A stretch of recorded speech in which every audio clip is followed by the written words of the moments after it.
This is about the most recent version of a study that Lawrence Berkeley National Lab completed, looking at the costs and benefits of commissioning. That's both new construction and existing buildings. And through that, we'll talk about the cost, the savings, a little bit about what was in there, what we didn't find, the data issues we had, and some other sort of qualitative angles of non-energy benefits and what motivates owners to actually do commissioning. I hope to cover that as much as I can. A few words just very briefly on Lawrence Berkeley National Lab, which is one of 17 national laboratories around the country. We have over 4,000 people working at the lab on all kinds of scientific work, many Nobel Peace Prizes, or Nobel Prizes for Science rather.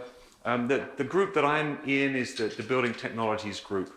And so on the screen here, you'll see a variety of the work that we do. We try and work with industry as much as possible. And if you take a look at that site, you may find some interesting resources. Who here is familiar with the prior commissioning cost-benefit studies that Berkeley Lab released? Okay, great. I'm also curious, for those people who are familiar with them, have you used any of the findings in these reports to help sell your services? Yes. Yes. Great, great. Have you actually read the reports? Yeah, not so many. It's actually going to come out that you did in 2018. Sorry? I said, when is the new one actually going to come out that you did in 2018? It will be this year. It won't come out in quite the same form as the prior report. So in the 2009 report, that was kind of a formal, deep technical report. This time round, we're pushing it out through presentations like this. We're going to have a journal article that should be published in the next few months or so, just to really solidify the key findings in the public domain. Okay. In terms of acknowledgements, it was a team effort. So US Department of Energy funded the work. We worked to get data from providers. The Building Commissioning Association actually was kind of the stimulus for this project.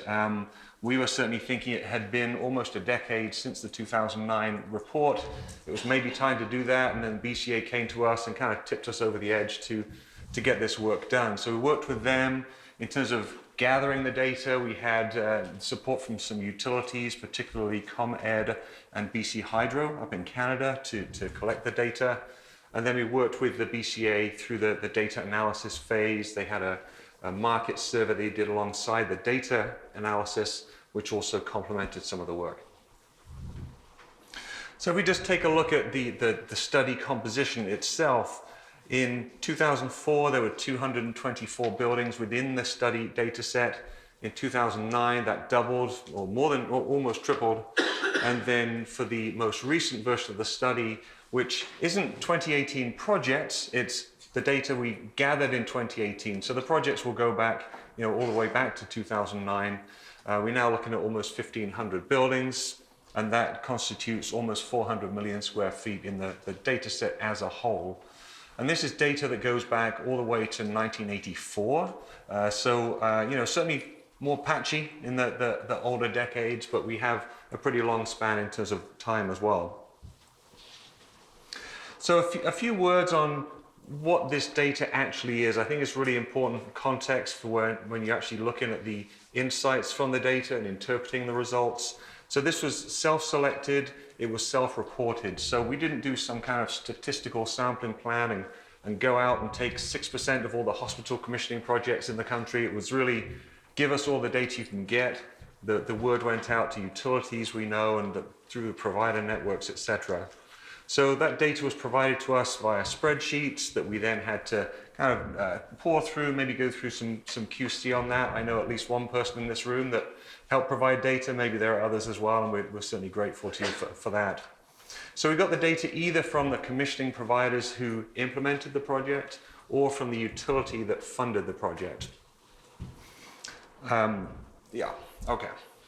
So talk a little bit about the composition of the data, starting with the existing building commissioning data set. So you see on the chart here is a representation of how much square footage we received by sector. You see a very big chunk there for office buildings. We also have hospital, higher education, lodging, kind of high up there. So if we look at what was reported in 2009 versus what we got this year, the top 4 sectors is the same in both cases. So it really gives you a better sense of how things may have shifted. Obviously, every building's unique, but we have some consistency in that composition. And in total, we had 15 market segments represented. So we have a pretty good spread, although for some of those segments, there weren't that many samples. So it's something to bear in mind when interpreting results. So next slide is just showing the distribution in terms of building size. Again, for existing building commissioning, we had, let's say in the first bucket there, from 0 to 100,000 square feet, we had over 200 buildings. At the opposite end of the scale, we had over 1 million square feet, and that's maybe 50 plus buildings there.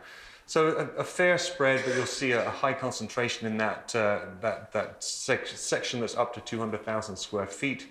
And with a median value of just under 176,000 square feet. And we use the median as a key metric in many cases through this research. It's in terms of comparing that with mean values, it really helps to eliminate any skew that you can get from the mega monster projects or from the very small projects. So that's why you'll see us talk about the median value a lot. Moving on to the new construction sector, we see here very strongly dominated in the 2018 data set with office buildings. And if you look at the top 3 categories in 2018, there's quite a bit of difference to what we saw in 2009. Back in 2009, there was a lot of labs, there's a lot of public order and safety, courthouses, etc., showing up there. And so I think, again, that's just something we need to bear in mind if we try and compare the numbers from the prior study with the current study. But still a fairly good spread across multiple market segments recommended here. And in terms of project size distribution, I won't say too much here. The median was 115,000 square feet, and as with the existing building commissioning, we have a range, but definitely a stronger contingent in the smaller buildings. Like in this case, under 100,000 square feet was really a sweet spot here. One thing I didn't mention specifically, I was trying to cut down on too many slides here, but in terms of geographical spread, on the existing building commissioning side, we had a lot of projects from these 2 utilities, ComEd and BC Hydro I mentioned. So it's really dominated by those 2 geographical regions. For the new construction data set, it's a lot more evenly spread around. We didn't find geography was a major factor in variations in savings. I would say it could have an impact, but it wasn't something that came through the data. But I'm just mentioning it's something we looked at. And then the other point, office, hospital, inpatient, and education comprise the largest portions of both of the data sets. I'm curious just to kind of test the room here in terms of what you saw in terms of market segmentation. Any surprises? Have you seen any kind of shift in the kind of buildings you work on? Anything that feels really hot right now?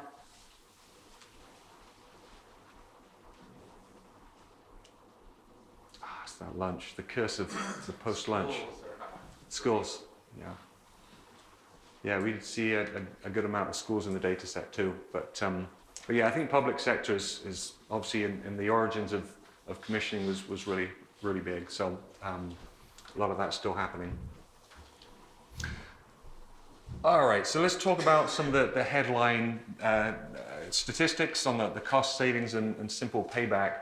So I have the presentation here broken out into 3 main sections. So I'll go through these statistics on the existing buildings data, likewise for the new construction, and then we have some more information on things like scope of work and non-energy benefits and the reasons owners are doing commissioning.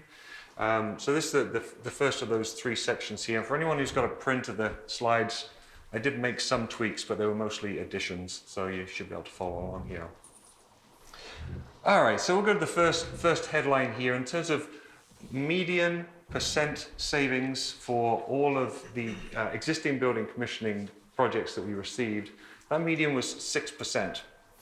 And that's whole building savings. On the chart here, what you're looking at is just a lineup of every single one of the 519 projects that we had in the 2018 data set to show what percent savings each one of those was. The midpoint is 6%. If we take the 25th and 75th percentiles, the other two red lines, that's kind of a range of 3 to 10%. If we want to think about what might be typical, that's kind of the flat portion in the middle of the curve that gives us these numbers. And for anyone who's familiar with the 2009 report, that report had median savings of 16%. So a very significant difference right off the bat, and that kind of had us wondering what has happened. And so what I have is a few slides here just to dig into what we dug around in, how we sliced and diced the data differently to try and understand what's going on there. And there's always a question of, are we seeing an actual shift in the practice, or are we just seeing something that's a factor of the sample composition being different the last time versus this time?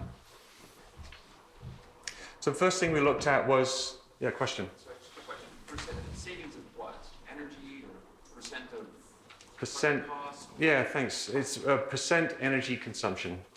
Yeah. So if we look at the effective market segment, I have this box and whisker chart. If you're not familiar with this, the blue box in the middle there is sort of showing the 25th, the 75th percentile, and then the middle of that is the median value. So it's just a way to see side by side the kind of distribution and the median of several sets of data. And the length of the whiskers on the top and the bottom kind of delineate sort of getting close to the min and max values within your data set.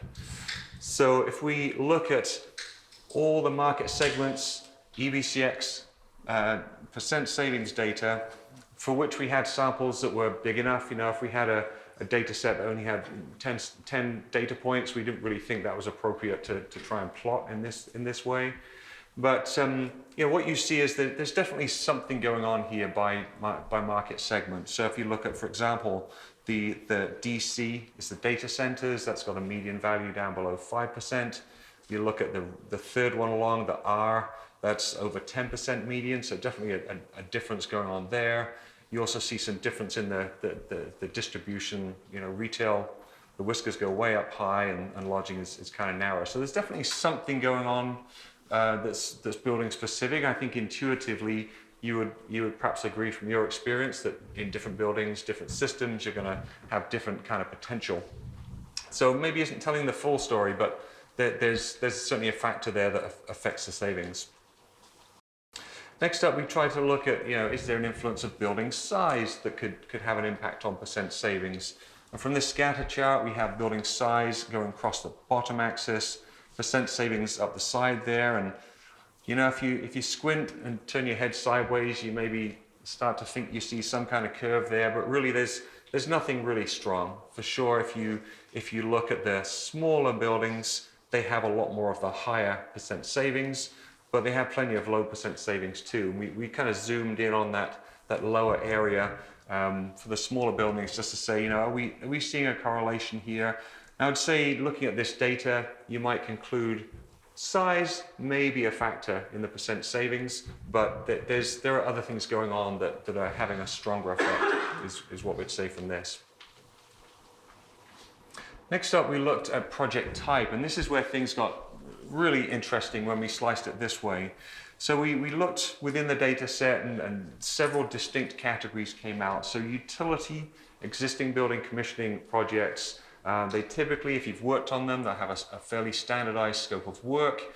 They'll have a standardized budget structure that typically, in my experience, has not been very generous, let's say. They're obviously focused on energy savings, and they often will have a fairly rigorous QC. And I experienced that first time when I managed one of these programs. So, there are certain characteristics there that may drive what savings you get. Utility monitoring-based commissioning projects, a few regions offer those. So they have a lot of commonality with the EBCX utility programs, high QC and standard scopes, but really with those projects you're looking at deeper monitoring, maybe a longer engagement period. So you typically would expect to have higher savings potential, but you're still within that utility framework. And then the sort of other category is the projects we got direct from commissioning providers. They were kind of a mix of maybe being labeled existing building commissioning and being labeled ongoing commissioning potentially, but we didn't see a real big distinction between those subtitles of projects. So we kind of lumped them into the other category. So when we did that and looked at the percent savings, what you see here is the results for the two utilities individually. So the blue and the red are the two separate utilities. We split them apart. And then we have the third category is the utility monitoring-based commissioning projects. And then finally, the other category. So you very clearly see a big difference here between the two utilities. 5% savings, 7% savings, they're kind of close. And you can see with the chart, there's a significant overlap between those two categories. They're kind of roughly sort of similar. The utility monitoring-based commissioning results were higher, so a median of 8%, so higher, but still a fair overlap. And then in the other category, wildly different. A much higher median value and a much wider spread. So we would conclude from this that, there's something here. There's a significant factor we're finding in terms of what you would expect your percent savings to be. And from this, we thought, well, let's lump in all the historical data we have. Let's make these data sets even bigger to see if that reinforces these kind of differences that come from having the different product delivery methods. And this is what we got. And again, it really, I guess there's a confirmation bias, of course. When you see something you expected to see, you believe it more. But I look at this and I think, okay, well, on the left-hand side, we have the utility EBCX programs with a median of 5% savings. If you do EBCX outside of a utility, that's coming out on the red bar there at 12%. So I guess the theory behind that, and I'd like to test this with the room, is that when you're freed from the shackles of utilities, you can do much better work. Maybe you can find the funding you need to really do the job that you want to do, not just cherry pick a few measures like you would in a utility program. And I'm maybe giving away my own opinions here, but yeah, go ahead. You can be very liberal on your savings estimates. That's another factor. You wouldn't do that though, right? You wouldn't be liberal on your savings estimates. But it is a factor. Yeah, you have to think about, well, what was the QC that was applied to those savings estimates? And that's why we try and be very careful to distinguish between what the data says and what's really the truth. And we use forums like this to hopefully get some feedback on what you think about that. So just coming back to the chart here, and the green bar here is the utility monitoring-based commissioning. So we're seeing 9% there. So utility programs getting 5% for existing building commissioning, 9% for the monitoring-based commissioning, and then the other monitoring-based commissioning on the far right gives you 18%. So it really intuitively matches what you might expect in my mind. And what bringing this back to the first comment about when you want to compare the 2018 data that we got with the 2009 data, we see that 6%, 16%, a very big difference.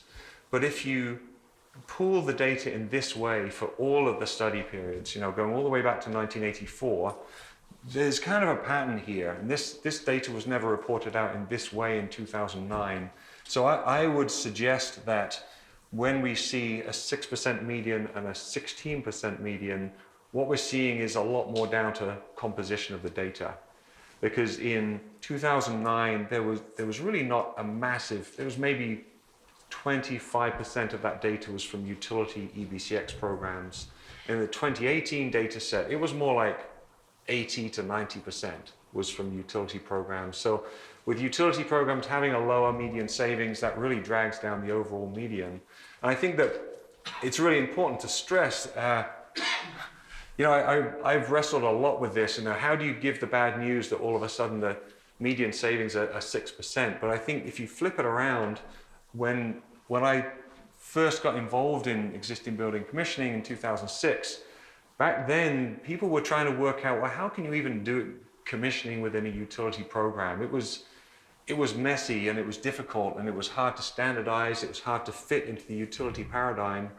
And now, just over 10 years on, we have very big utility programs that have now been established for over a decade that are getting 5% whole building savings in a very standardized, rigorous way.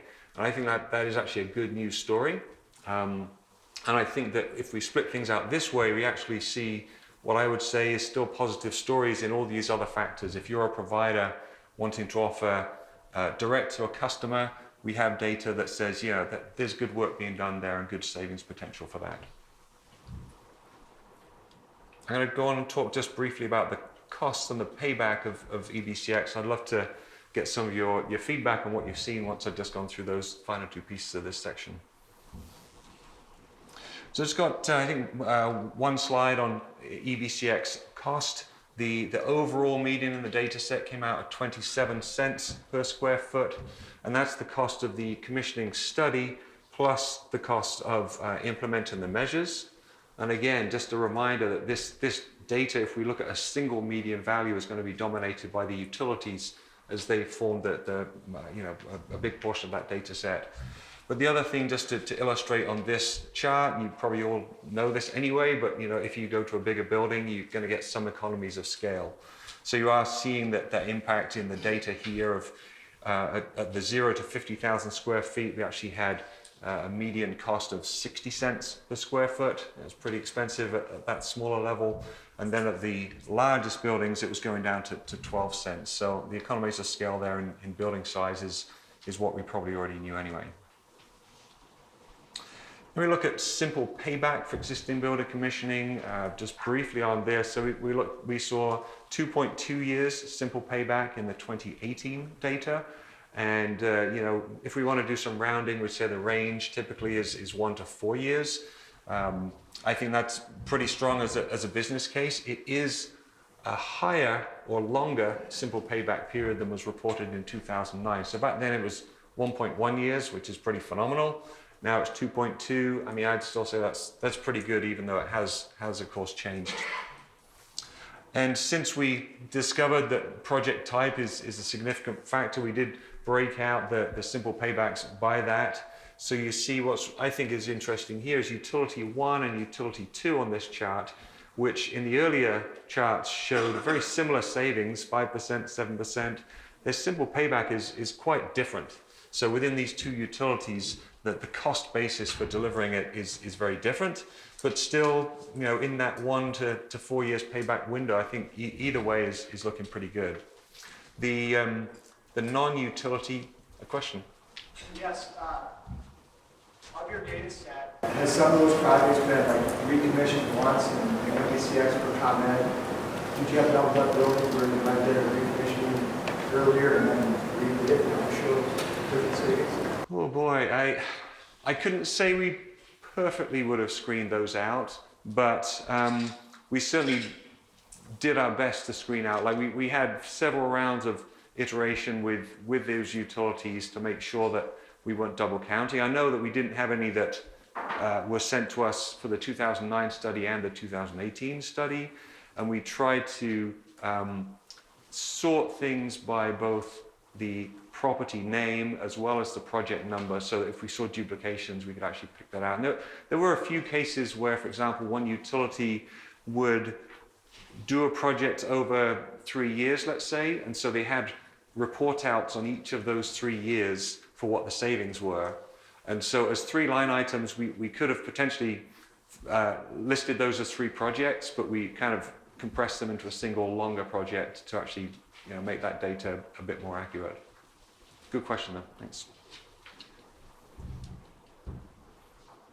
Okay, so if we look at the headline metrics, I was really emphasizing that the importance of understanding that there's the differences in percent savings potential if you split by project type, but it's always good just to have those single numbers in mind if you look at the whole data set. And for this EBCX data set, overall median energy savings was 6%, EBCX cost per square foot 27 cents, and the simple payback if we lump all the data sets together, is about 1.7 years. So I'm going to pause there, take a sip while before we move on to new construction. I'm curious, any reaction to those numbers? Just James? for your consideration, some of the utility energy savings estimates that I'm familiar with use either degree day or bin method calculation for given the particular schedule and some other conditions. Those are rough savings estimates. Probably no one did an energy model to calculate those savings estimates. So what would your thought be regarding the, what's the word, reasonability or accuracy of the savings estimates? Oh boy. I don't know. I mean, yeah, I think I have to be careful not to mix too much my own opinions versus what the research data told us. And with the research, we didn't see any calcs. We didn't get any sense of that. I think I would still hark back to my own experience managing a California utility retrocommissioning program, where the level of rigor on the savings would lead me to believe that they were more likely to be underreported than overreported. But it's my opinion. But you're right, nobody did energy models. In some cases, and this was more true, I think, in the 2009, maybe 2004 studies, some of the savings were reported on actual metered data, but that's not a common way to verify savings for these kind of projects. Yeah, it's good. What do you think? Would you trust them? It's hard to know. Energy. I do energy modeling as well, and sometimes the results of the model are completely non-intuitive. And if you calibrate a model, you find out, it's a 2-to-1 difference between the model results and the actual meter results, and then you have to find out why, but you wouldn't have discovered that without benefit. Right. Yeah. Yeah. It's a tough question. I mean, I guess there's also for me the idea that engineering calculations are based typically on smart engineers who have kind of verified maybe at the individual performance level. But I mean, it's a good question. It's one, like I say, I cannot answer with this research project. I can just throw my opinion in the pool with everyone else's, maybe. There's another question down the end here.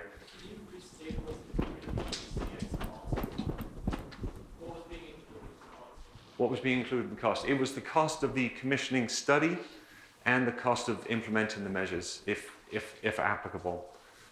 So if for a utility program, typically the utility provider implementing the project would need to submit the invoices for the work that was done, or just state that they were done internally by the staff. The question was, what was the baseline for the savings that were reported for the projects, and is there a possibility that that baseline would have changed between studies to affect that? And it's not a specific question that we asked through the survey, but I don't know of any existing building commissioning program that's ever used anything other than existing conditions baseline. Now, if you're going into more efficient buildings, then you may have less savings potential. I know that, I don't know if either of the utilities that provided us data had any kind of strict requirements for not allowing buildings in if they're too efficient already. But my gut tells me that the bigger story around the change in the number from 2009 to 2016 is that 2018 rather, is the latest data set is so dominated by those utility projects that were about 25% of the 2009 data set. So I think that's probably the bigger, that's my hunch on what's contributing. The Yeah, earlier Mark. studies, my memory is they were dominated by other data sets as well, like Texas A&M may have had a strong contribution to the very first 2004 study. So over the term of all these studies, the source of the data has changed quite a bit. Yeah, it really has. So the comment there was just about who was providing the data, and somebody very familiar with the reports knew that Texas A&M was a big contributor to the earlier studies. You know, really, if you think about it as well, for anyone who's been in the industry a long time, if you think about what would have been reported in 2004, 2009, you know, back then, as I understand it, there were these superstar engineers doing this kind of work on a real boutique basis, likely at high cost, and just really, really rock stars doing this kind of work. I think now what we're really looking at more is a scaled industry that's really looking to deliver a consistent product, and maybe doing every project like it's a Rolls-Royce boutique project isn't really an effective way for customers or for you to make good money. I'm just kind of guessing there, but Why change just because we've seen a steady decline in energy use in buildings? I mean, if you follow the 2030 challenge, it's clearly shown that we have shown that the energy in buildings has declined dramatically since 2005 when the 2030 challenge was enacted, and then we saw a big jump between 2007 and 2009. So you saw a big drop in energy there, and you've seen it continue. So why would anybody be surprised if these numbers dropped dramatically because of people being more in tune to saving energy anyway? I'm just asking why that is. yeah. Was it? Well, it's a great question, and for anyone who didn't hear that, the comment was around, you know, are the savings less because buildings are just more efficient generally now? And I've given plenty of my opinions. I'm curious in the room, does anyone else think that that could be a real strong reason for that? Lower natural gas prices. They've been pretty low for the last several years. That wouldn't affect the percent energy savings. It might affect the cost savings. If you look at median life, that might be doing cost. It's looking at actual energy consumption. I think it's a fair hypothesis. I would be surprised if it was that dramatic, but yeah, it could definitely be a factor. I'm looking at the 2030 challenge, which has been documenting energy use in buildings pretty consistently in the existing building range realm, and it's shown. That's why I'm not surprised. Yeah, right. The whole reason that people commission existing buildings though is that none of the owners maintain the buildings very well. And so the pool of savings grows every year. You don't commission. So that hasn't happened. They still manage their buildings poorly. I'm just curious. I should move on, but we'll have time hopefully for questions at the end here. Quick time check. Oh boy. All right, going to move on to new construction commissioning costs. I have fewer slides here because the truth is we didn't get as much data. The data we had did not cover as many projects as on the existing building commissioning. With a smaller overall sample size, it was hard to break things out by market segment because you had onesie, twosie, six, whatever. And we did not get enough savings data to actually develop any kind of guess around average savings and average simple payback. So what I'll present here is what we received relative to costs of commissioning, and then could talk a little bit then about what we get if we pool the data from all of the studies. So cost per square foot, the median cost that we saw in the data was 82 cents per square foot. And then the range, kind of 40 cents to $1.35 is sort of that 25th to 75th percentile range. And if we compare that to the 2009 report out, what we've seen is a lower number in 2018. I'm being very careful not to say costs have reduced, because it could be the data set, and I'd love to hear some of your thoughts on that as well. But in 2009, we reported $1.16 per square foot. So this is just one of the metrics that we use. The other is, I'm going to skip this. In terms of cost per size, that didn't come out really strong. I'm going to just move to this. So in terms of cost as a percent of overall project construction costs, it's another key metric. It's good to know how that relates also. The median was 0.25%. So the cost of the commissioning versus the overall construction project, 0.25%. And if we put that up against 2009, surprise, surprise, it is also lower. Actually, the magnitude of how much lower it is even greater than when you look at cost per square foot. So in 2009, the median was 0.57% of the overall construction costs, and what we saw here is 0.25%. So pause. I mean, do you find are you all making less money on new construction commissioning these days? People have been doing this for 10 years. Yes, yep. Does anyone want to maybe throw out, because one of the things I'm curious about is to what extent are these productivity gains versus just squeezed margins through competition or limited scopes, what have you? Anyone want to share an opinion on that? I have the opinion that most clients don't understand what should be included in commissioning, and that means their specifications are pretty wide open and can be successfully bid by people with half the price that I'm in. I'm often the second lowest, and the lowest is substantially below. On public projects for which I know the results. And I think they don't understand the scope. The client doesn't understand how to judge whether they're getting a well-commissioned project. Thanks for the insight. Anyone else have any comment on that? Yeah. I see a lot of commissioning projects where they're just going for very limited commissioning units. They don't want the APR workshop, they don't want us to do a design review, they just want us to start the construction phase on. Okay.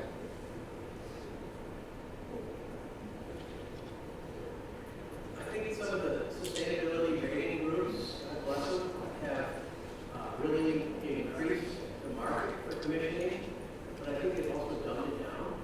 They listed the top four things they wanted done, and a lot of clients only want those things done. So there are other areas that could produce savings or could improve the building, and I think sustainability ratings are going that direction. But in the period of your study, they were really only listing about 4 things. All right. Yeah. Mike. So the LPCC in 2015 started requiring commissioning, but that commissioning is a thinner spec than anything you can see in LEED. So I'm curious if what of the new buildings were 2015 required commissioning as opposed to non-code motivated commissioning, because that is a very competitive commodity market. Right. Actually, if you go back, 2012 is where it first started in the code commission. Yeah, So, but the AHJs didn't really start even acknowledging it until no, 2007. you're right. Yeah. Well, great. Thanks for that feedback. I have a slide a bit later on, some slides around what's included in scopes of work for the data that we had. It's kind of interesting, relating to what I'm hearing here right now. I'm just going to another quick time check. All right, doing good here. So, shortcut to the headline metrics. So what you see on this slide is if we put together the data from all 3 of the study periods, and so by putting them together, you actually get to pull in what was reported previously around energy savings and simple payback. So this, it looked great in 2009. I thought that new construction commissioning would show a 13% energy savings and simple payback of 4 years. That seemed like pretty solid data. We don't have anything new to be able to update those numbers, but we have updated the costs, as you see here, to about $1. So that's kind of in between, of course, what we found this time and what was reported in 2009. So these are the headline stats. We're talking generally about that. So I'll keep us moving on. We'll hold off any other questions until we get to the end here. So talking about the what and the why. So we had questions around what was the owner motivation for doing commissioning, and as a reminder, we were hearing this from the providers who did the projects. We didn't survey commissioning. We didn't survey the owners directly on this. So, but we were getting a sense of what were providers hearing were the motivations, and in terms of the reasons specifically, we had 15 reasons, and we said, which ones would you say were a factor in this given project or that given project, so that we could say, well, this reason showed up on 50% of the projects or 100 or what have you. And just to give you an example here of how this got reported out for existing building commissioning. So on the top row here, you see that unsurprisingly, obtaining energy savings was reported as a reason on 100% of the projects we received. And if we look down the bottom and pick an example, reducing liability was something that only came up on 3%, which effectively is one of the 32 projects. So if we look here, the top reasons I think are all fairly easy to understand. This is the 2018 data, getting savings, ensuring system performance, thermal comfort, indoor air quality. I think these are all common reasons that EVCX is sold to an owner. If we want to look at the comparison between 2009 report out and 2018, this next slide just highlights that the top 4 reasons, again, no surprise, were the same in the 2009 reporting as in the 2018 data. We can pick out a few examples where maybe things changed also from 2009 to 2018. LEED didn't show up very much in 2009. I know it was kind of emerging back then, but if you think the 2009 data set was for projects going way back before LEED, so it wasn't a big factor there. Now it's showing up quite a lot. Complying with organizational mandates and policies, I think that was one that we actually added this time round that didn't seem like it was even that common in 2009 to be asking that, but that's obviously showing up here as a reason. I thought it was interesting to see extending equipment life, which again was almost non-existent in 2009 as a reason, but this time round it showed up.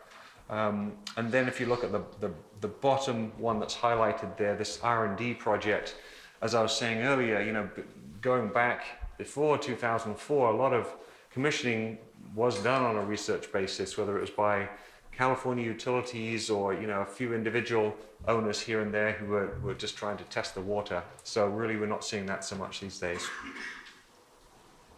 If we move on now to new construction commissioning here, we're picking out the top 4 reasons. Ensuring system performance, meeting LEED is a very big reason here. Smoother turnovers, ensuring thermal comfort. What is also interesting, just to highlight another data point on this chart, is that obtaining energy savings doesn't actually rate that high for new construction commissioning. And when we were first internally deliberating over these results, there was some question around whether is this just a glitch in the data somewhat, that owners, they do expect to obtain energy savings from commissioning, even though they may not talk about it. There's kind of an implied assumption. Or is it that we read this data as it shows and say, well, that's just not of great interest to them. These other things are by far more important. So that's something we were kind of curious about. And I would just throw up this slide, which is intense and messy and awful, but in terms of the notable differences in reasons for implementing new construction commissioning, there was quite a lot of variation. Again, here, LEED is different. And I won't spend too long getting into the weeds here. I think that we had to keep reminding ourselves that we don't have a big data set. It wasn't statistically sampled. This isn't like some national poll. But certainly there's maybe some stories here that we can dig into.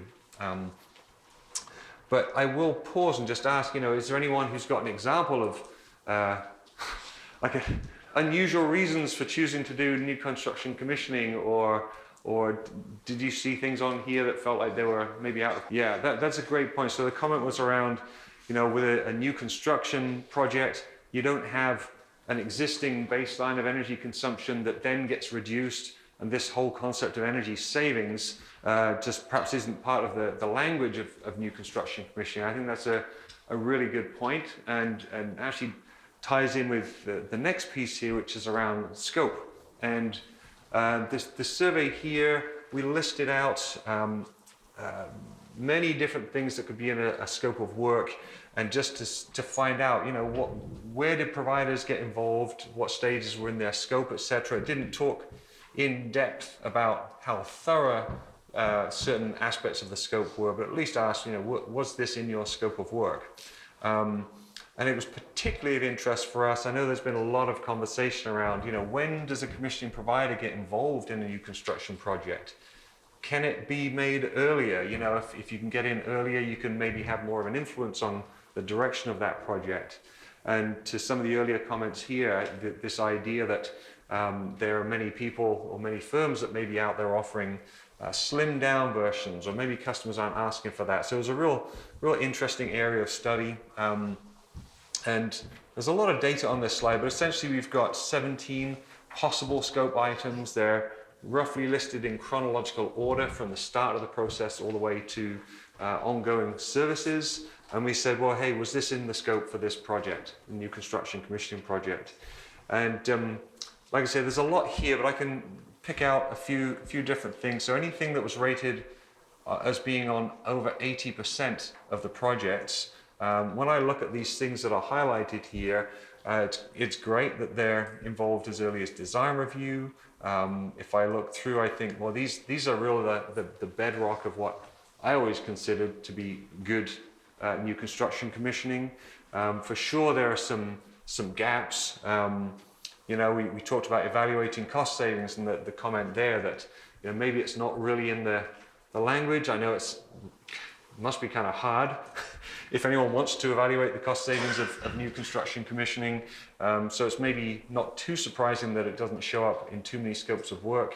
And as a result of that, it's not too surprising that we didn't get given that data when we asked for that through the surveys. So there's certainly that gap. We would also look at this and see some things like, you know, the sequences of operation, ongoing services after occupancy, as several areas here with kind of a low percentage score that I think show great potential. I'm sure that a lot of you would like to be involved beyond the handoff phase and keep contributing to the enhanced performance of these buildings. So I think there's certainly potential there. Next up, we'll talk about the survey on non-energy benefits of new construction commissioning. And these are grouped in two chunks. The top chunk is for first cost savings. The second chunk is for the sort of ongoing operational recurring improvements that occur that are non-energy benefits. And just using this to highlight 10 of those that scored as being present on at least 2/3 of the projects.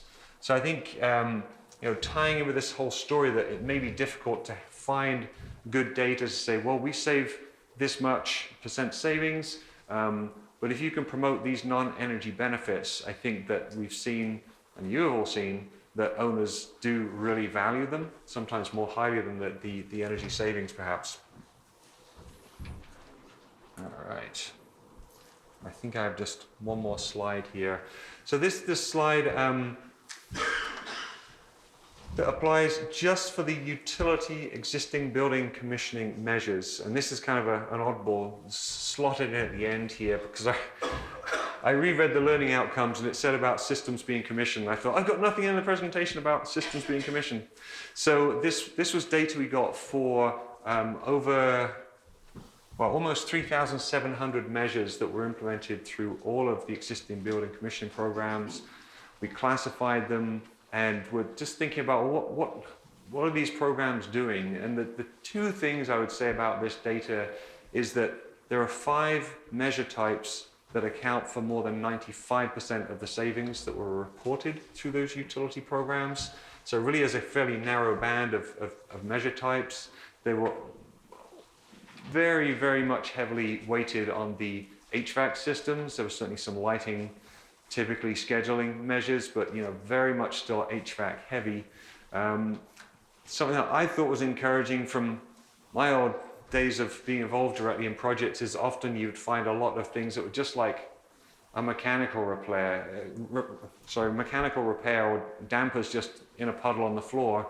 The utilities were never that keen on paying for that stuff to get fixed. They preferred to sort of look at the operations and the controls and the enhancements that way. rather than just simple maintenance repairs. And what we saw in this data was it was very heavily weighted towards those operational improvements. So it's kind of nice to think that providers out there are doing good work on projects that isn't just telling you, hey, your dampers are on the floor. So that was one of the findings there, that, you know, we were curious at the start of this project to wonder, you know, are we going to see envelope enclosure commissioning showing up here? Are we going to see a lot more like plug loads commissioning, a lot more lighting controls commissioning? I'm sure that stuff is happening. We did not get much of that data in our data set. And I think there's a broader question to go back and think about, well, how do you as an industry want to capture the benefits of what you do in a way that's going to help you communicate it out? You know, because we may only do this in another 10 years' time, but you probably want to keep your pulse on the data and the benefits of the work you do. And there really is a challenge in how that data is collected, and how it's shared, and how you can make the best use of that. So it's maybe a call to action. I have some key findings slides, but I'm going to just pause. I think I've told you all the key findings anyway.